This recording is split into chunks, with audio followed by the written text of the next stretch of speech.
টাকা এদের মাসের মধ্যে মুড়ি মুরগি বাতাসার মতো। এই আইটেমদের রাব্বুল আলামিন তুমি কি দিয়ে বানিয়েছো? এই হায়ানাদের হাত থেকে এই দেশ উদ্ধার করার কোনো বিকল্প নাই। এই তথাকথিত ডক্টরেট ডিগ্রিধারী অশিক্ষিত মন্ত্রী অপমান করেছে, অপদস্থ করেছে। ইনশাআল্লাহ যেদিন সুযোগ আসবে এই দেশের মানুষ তার সমুচিত জবাব দেবে।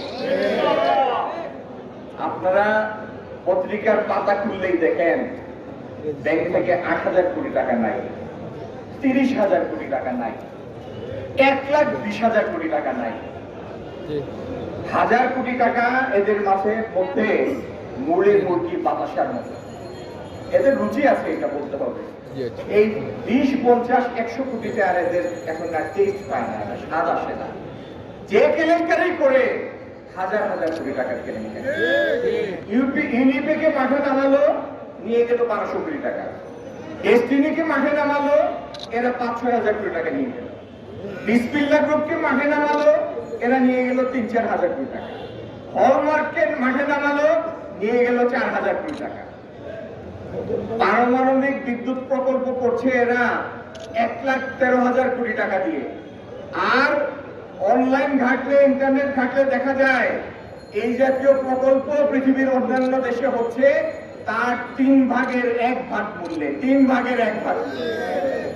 এই প্রকল্পে এত বেশি ধরা আছে যার জন্য বালিশ একতলা থেকে দোতলায় তোলার জন্য 12-13 হাজার টাকা খরচ করার সামর্থ্য এই প্রজেক্টের আছে। সুতরাং বুঝেন, এইভাবে টাকা ছিটানোর জন্য যে প্রকল্প করে তার মূল সুবিধাভোগী একদম উপরে যারা এবং যিনি বসে আছেন তার জন্য কত হাজার কোটি টাকার বরাদ্দ তৈরি করা আছে। ভাইরা, যদি এই দেশকে বাঁচাতে হয়, যদি এই দেশে আমাদের পরবর্তী প্রজন্মের জন্য এই দেশটিকে বাসযোগ্য করতে হয়, যদি এই দেশে আমাদের পরবর্তী প্রজন্মের ঠিকানা রাখতে হয়, তাহলে এই হায়ানাদের হাত থেকে এই দেশ উদ্ধার করার কোনো বিকল্প নাই। আর যদি আমরা করতে না পারি, এই ডাকাতরা মিষ্টির বাক্স থেকে মানুষ যেমন 2টা-4টা করে মুঠ করে তোলে, এরকম দেশকে খাবলে খামছে দেশকে নাই করে দিবে। এই দেশ আর কিছু থাকবে না। এরা এত দেশপ্রেমিক, এদের স্বাধীনতার চেতনা এত বেশি, এই দেশের মানুষকে নিষ্পেষণ করে, লুট করে, অচেতন করে ছেড়ে দিয়েছে। যারা আমাদের মাথার উপরে গত 14-15 বছর যাবৎ ক্ষমতার মসনদ দখল করে বসে আছে আমাদের মাথার উপরে, এই পারদর্শিতাটা তারা আয়ত্ত করেছে। এতে তাদের কিছু আসে যায় না। নির্বিকার ভাবে এরা সেই মিথ্যা বছরের পর বছর, বছরের পর বছর বলে যাওয়ার ক্ষমতা রাখে। আমার মাঝে মাঝে মনে হয় যে আল্লাহ রাব্বুল আলামিনের কাছে এটাও একটা বড় জিজ্ঞাসা যে আল্লাহ, তুমি মানুষ তৈরি করেছো মাটি দিয়ে, জিন তৈরি করেছো আগুন দিয়ে, এই আইটেমদের রাব্বুল আলামিন তুমি কি দিয়ে বানিয়েছো?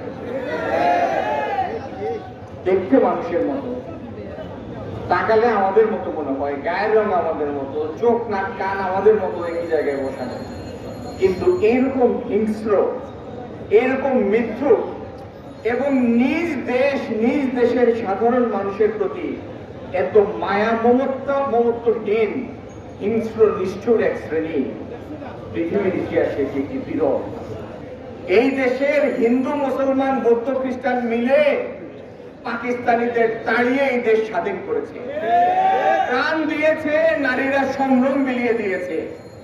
তথাকথিত কোন ডক্টরেট ডিগ্রিধারীদের সুরসুরিতে এই দেশপ্রেমের কোন ব্যত্যয় হবে না, ইনশাআল্লাহ কোন ব্যতিক্রম হবে। সুতরাং এই চলমান আন্দোলনের এই ধাপে আজকে আমরা পদযাত্রা করব, আর যেদিন ডাক আসবে ফাইনালি চূড়ান্ত আন্দোলন সফল করার জন্য তৈরি হয়ে মাঠে নামবো। এরা যাবে বঙ্গোপসাগরে অথবা প্লেনের চাকা ধরে আফগানিস্তানের মতো দেশ ত্যাগ করবে, আর এই দেশের মালিকানা নেবে এই দেশের সাধারণ জনগণ।